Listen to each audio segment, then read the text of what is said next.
ಹಿಂದಿನ ಬಿಜೆಪಿ ಸರ್ಕಾರಕ್ಕೆ ಸಿದ್ದು ಸರ್ಕಾರ ಶಾಕ್ ಕೊಟ್ಟಿದೆ. 40% ಕಮಿಷನ್ ಆರೋಪದ ತನಿಖೆಗಿಳಿದ ಸರ್ಕಾರ 40% ಕಮಿಷನ್ ತನಿಖೆಗೆ ಎಸ್ಐಟಿ ರಚನೆಗೆ ಈಗಾಗಲೇ ನಿರ್ಧಾರ ಮಾಡಿಕೊಳ್ಳಲಾಗಿದೆ. ನಾಗಮೋಹನ್ ದಾಸ್ ನೇತೃತ್ವದಲ್ಲಿ ಆಯೋಗ ಸಲ್ಲಿಸಿದ್ದ ವರದಿ ಆಧಾರದಲ್ಲಿ ವರದಿ ಪರಿಶೀಲನೆಯನ್ನು ಮಾಡಿ ಎಸ್ಐಟಿ ರಚಿಸಲು ಸಂಪುಟ ಸಭೆ ತೀರ್ಮಾನ ಮಾಡಿದೆ. ಶೀಘ್ರದಲ್ಲೇ ಹಿಂದಿನ ಬಿಜೆಪಿ ಸರ್ಕಾರದ ಸಚಿವರುಗಳಿಗೆ ತನಿಖೆಯ ಬಿಸಿ ಶುರುವಾಗಿದೆ. 40% ಕಮಿಷನ್ ಮೊದಲು ಕೇಳಿ ಬಂದಿದ್ದು ಬೊಮ್ಮಾಯಿ ಸರ್ಕಾರದ ವಿರುದ್ಧ. ಬೊಮ್ಮಾಯಿ ಸರ್ಕಾರದ ವಿರುದ್ಧ ಕಾಂಗ್ರೆಸ್ಸಿಗರು ಬಹುದೊಡ್ಡ ಕ್ಯಾಂಪೇನ್ ಮಾಡಿದ್ರು. 40% ಕಮಿಷನ್ ಸಿಎಂ 40% ಸಿಎಂ ಅನ್ನುವಂಥ ಕ್ಯಾಂಪೇನ್.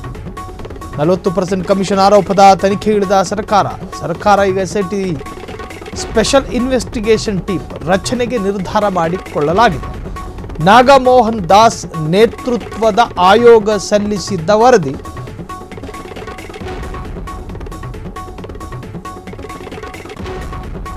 ವರದಿಯನ್ನು ಪರಿಶೀಲಿಸಿದ ಸರ್ಕಾರ ಈ ಒಂದು ಮಹತ್ವದ ನಿರ್ಧಾರಕ್ಕೆ ಬರಲಾಗಿದೆ. ಶೀಘ್ರದಲ್ಲೇ ಹಿಂದಿನ ಸರ್ಕಾರದ 40% ಕಮಿಷನ್ ಕೇಳಿಬಂದಿತ್ತು ಆರೋಪಕ್ಕೆ ಸಂಬಂಧಪಟ್ಟ ಹಾಗೆ ಈಗಾಗಲೇ ಸರ್ಕಾರ ಒಂದು ಚಿಂತನೆಗೆ ಬಂದಿರುವಂತಹದ್ದು. ಎಸ್ಐಟಿ ತಂಡವನ್ನು ರಚನೆ ಮಾಡಿ ಹಿಂದಿನ ಸರ್ಕಾರದ ಸಚಿವರುಗಳ ಹಗರಣಗಳನ್ನು ಬಯಲಿಗೆಳುವಂತಹ ಪ್ರಯತ್ನ. ಜೊತೆಗೆ ಕೋವಿಡ್ ನಿರ್ವಹಣೆಯ ಹೆಸರಿನಲ್ಲಿ doctor K Sudhakar, BS Yediyurappa, Ramulu ಹೀಗೆ ಸಾಕಷ್ಟು ಬಿಜೆಪಿ ಮುಖಂಡರ ವಿರುದ್ಧ ಕೋವಿಡ್ ನಿರ್ವಹಣೆಯಲ್ಲಿ ಗೋಲ್ಮಾಲ್ ಆಗಿದೆ ಎನ್ನುವಂಥ ಆರೋಪವೂ ಕೂಡ ಕೇಳಿ ಬಂದಿತ್ತು. ಆದರೆ ಈಗ ಪ್ರತ್ಯೇಕವಾಗಿ 40% ಸರ್ಕಾರ ಎನ್ನುವಂತಹ ಅಭಿಯಾನವನ್ನು ಮೊದಲು ಶುರು ಮಾಡಿದ ಕಾಂಗ್ರೆಸ್ ಸರ್ಕಾರದಿಂದಲೇ ಒಂದು ಆಯೋಗ ನೀಡಿದ ವರದಿಯ ಆಧಾರದಲ್ಲಿ ಅದನ್ನು ಪರಿಶೀಲನೆಗೂ ಕೂಡ ಒಳಪಡಿಸಿದ್ರು. ಆಯೋಗವನ್ನು ರೆಡಿ ಮಾಡಿದ್ದು ಕೂಡ ಕರ್ನಾಟಕ ರಾಜ್ಯ ಸರ್ಕಾರವೇ. ರಾಜ್ಯ ಸರ್ಕಾರಕ್ಕೆ ವರದಿ ಸಲ್ಲಿಕೆಯಾಗಿದೆ. ವರದಿ ಸಲ್ಲಿಕೆಯಾದ ಬೆನ್ನಲ್ಲೇ ಈಗ ಕಾಂಗ್ರೆಸ್ ಸರ್ಕಾರ ಒಂದು ಮಹತ್ವದ ನಿರ್ಧಾರಕ್ಕೆ ಬಂದಿರುವಂತಹದ್ದು. ಈ ಹಿಂದೆ ಆಡಳಿತ ಮಾಡಿದಂತಹ ಬಿಜೆಪಿ ಸರ್ಕಾರದ 40% ಕಮಿಷನ್ ಆರೋಪ ಅಥವಾ ಪ್ರಕರಣ ಅಥವಾ ಹಗರಣ ಅದಕ್ಕೆ ಸಂಬಂಧಪಟ್ಟ ಹಾಗೆ ತನಿಖೆ ಚುರುಕುಗೊಂಡಿರುವಂತಹದ್ದು. ಹಿಂದೆ ಇದ್ದಂತಹ ಸಚಿವ ಮತ್ತು ಶಾಸಕರಿಗೂ ಕೂಡ ಇದು ಒಂದು ರೀತಿಯ ಭಯವನ್ನು ಸೃಷ್ಟಿಸ್ತಾ ಇದೆ. ಹಾಗಾದರೆ ಯಾವಾಗ ಶುರು ಮಾಡ್ತಾರೆ ಎನ್ನುವಂತಹದ್ದು.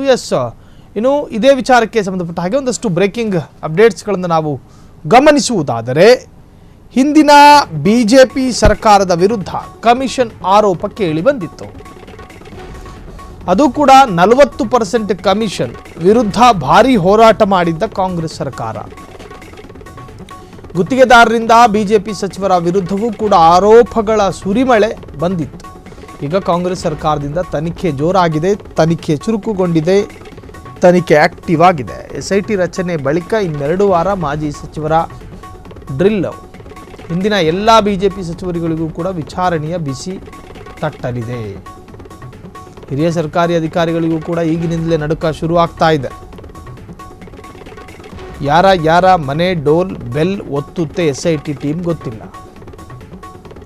ಹಲವು ಕಾಮಗಾರಿ ಬಿಲ್ಗಳಲ್ಲಿ ಈಗಾಗಲೇ ಸಾಕಷ್ಟು ವ್ಯತ್ಯಾಸಗಳನ್ನು ಕೂಡ ಕಂಡಿದೆ. ಹಲವರು ಶಾಸಕರು ಕಮಿಷನ್ ಪಡೆದಿರೋದು ಈಗಾಗಲೇ ಸಾಬೀತು ಕೂಡ ಆಗಿದೆ. ಅದು ಕಾಂಟ್ರಾಕ್ಟರ್ಗಳ ಪ್ರಕರಣ ಆಗಿರಲಿ, ಮತ್ತೊಂದು ಮಗದೊಂದು. ಹಿಂದಿನ ಬಿಜೆಪಿ ಸರ್ಕಾರದ ವಿರುದ್ಧ ಕಮಿಷನ್ ಆರೋಪ ಬಹಳ ದೊಡ್ಡ ಮಟ್ಟಕ್ಕೆ ಕೇಳಿಬಂದಿತ್ತು. 40% ಕಮಿಷನ್ ವಿರುದ್ಧ ಭಾರೀ ಹೋರಾಟವನ್ನು ಮಾಡಿದ್ದ ಕಾಂಗ್ರೆಸ್. 5 ಗ್ಯಾರಂಟಿಯ ಹೆಸರಿನಲ್ಲಿ ಕರ್ನಾಟಕದಲ್ಲಿ ಕಾಂಗ್ರೆಸ್ ಅಧಿಕಾರಕ್ಕೆ ಬಂದಿದ್ದರೆ ಅದರ ಜೊತೆಗೆ ವಿರೋಧ ಪಕ್ಷದವರನ್ನು ಕಟ್ಟಿ ಹಾಕುವಂಥ ಪ್ರಯತ್ನದಲ್ಲೂ ಕೂಡ ಯಶಸ್ಸು ಕಂಡಿತ್ತು ಕಾಂಗ್ರೆಸ್ ಸರ್ಕಾರ. ಈ ಹಿಂದೆ ಕಾಂಗ್ರೆಸ್ ಸರ್ಕಾರ ವಿರೋಧ ಪಕ್ಷದ ಸ್ಥಾನದಲ್ಲಿತ್ತು. ಆಡಳಿತಾರೂಢ ಪಕ್ಷ ಬಿಜೆಪಿ ಆಗಿತ್ತು. ಬಿಜೆಪಿಯ 40% ಕಮಿಷನನ್ನು ವೈಭವೀಕರಿಸಿದ್ದು, ಅತ್ಯಂತ ಸಮರ್ಪಕವಾಗಿ ವೈಭವೀಕರಿಸಿ ಜನಸಾಮಾನ್ಯರ ತಲೆಗೆ ಹೊಕ್ಕುವಂತೆ ಮಾಡಿದ್ದು ಇದೇ ಕಾಂಗ್ರೆಸ್ ಸರ್ಕಾರ. ಕಾಂಗ್ರೆಸ್ ಆಡಳಿತಕ್ಕೆ ಬರೋದಕ್ಕೂ ಕಾರಣ ಪರೋಕ್ಷವಾಗಿ 40% ಸಿಎಂ ಎನ್ನುವಂಥ ಅಭಿಯಾನ.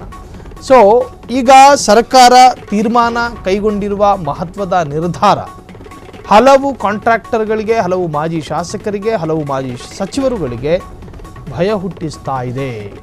ಸೊ ಹಾಗಾದರೆ ಏನಾಗಬಹುದು? ತನಿಖೆ ಯಾವಾಗಲಿಂದ ಶುರುವಾಗುತ್ತೆ? 40% ಕಮಿಷನ್ ವಿರುದ್ಧ ಭಾರಿ ಹೋರಾಟ ಮಾಡಿದ್ದಂತಹ ಕಾಂಗ್ರೆಸ್ ಸರ್ಕಾರ ಸೊ ಗುತ್ತಿಗೆದಾರರಿಂದ ಹಿಡಿದು ಸಾಕಷ್ಟು ಸಚಿವರುಗಳ ಶಾಸಕರವರೆಗೂ ಕೂಡ ಈ ಆರೋಪ ಕೇಳಿಬಂದಿತ್ತು.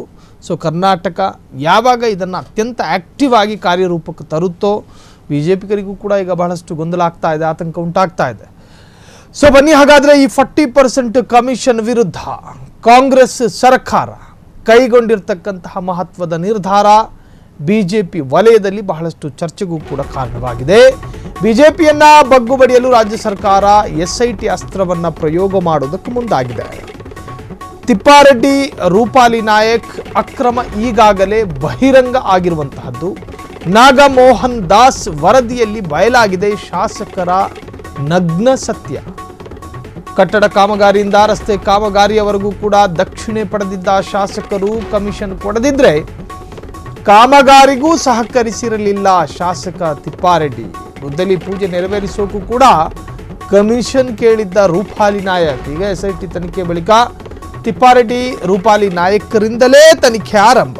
ಶೀಘ್ರದಲ್ಲೇ BJP ನಾಯಕರ ಮನೆಗೆ ನುಗ್ಗುತ್ತೆ SIT ತಂಡ. ಎನ್ಕ್ವೈರಿ ಶುರು ಹಚ್ಚಿಕೊಳ್ಳುತ್ತೆ. BJP ಬಗ್ಗು ಬಡಿಯೋದಕ್ಕೆ ರಾಜ್ಯ ಸರ್ಕಾರದ SIT ಅಸ್ತ್ರ ಎಷ್ಟರ ಮಟ್ಟಿಗೆ ವರ್ಕೌಟ್ ಆಗುತ್ತೆ ಎನ್ನುವಂತಹದ್ದೇ ಬಹಳಷ್ಟು ಚರ್ಚೆಗೆ ಕಾರಣವಾಗಿರುವಂತಹ ವಿಚಾರ. ನಾಗಮೋಹನ್ ದಾಸ್ ವರದಿಯಲ್ಲಿ ಬಯಲಾಗಿತ್ತು ಶಾಸಕರ ಸತ್ಯ.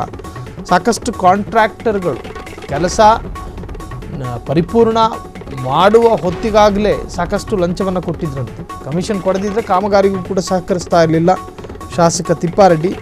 ಹಾಗಾಗಿ ತನಿಖೆಯ ಪ್ರಥಮ ವ್ಯಕ್ತಿನೇ ತಿಪ್ಪಾರೆಡ್ಡಿ ಮನೆ ಮೇಲೆ ಯಾವಾಗ ದಾಳಿ ಆಗುತ್ತೆ ಅನ್ನೋದು ಹೇಳೋಕ್ಕಾಗ್ತಾ ಇಲ್ಲ. ಅಂದರೆ SIT ತಂಡ ರಚನೆ ಆದ ನಂತರ ಮೊದಲು ತಿಪ್ಪಾರೆಡ್ಡಿ ಮನೆಗೆ ಹೋಗಲಾಗುತ್ತೆ SIT ತಂಡ. ಅದಕ್ಕೆ ಸಂಬಂಧಪಟ್ಟಂಥ ಸಾಕಷ್ಟು ಸೂಕ್ಷ್ಮ ಪ್ರಶ್ನೆಗಳನ್ನು ಕೂಡ ಕೇಳಲಾಗುತ್ತೆ. ಸಮರ್ಥವಾದಂಥ ಉತ್ತರವನ್ನು ಕೊಡಬೇಕಾಗಿ ಬರುತ್ತೆ ತಿಪ್ಪಾರೆಡ್ಡಿ.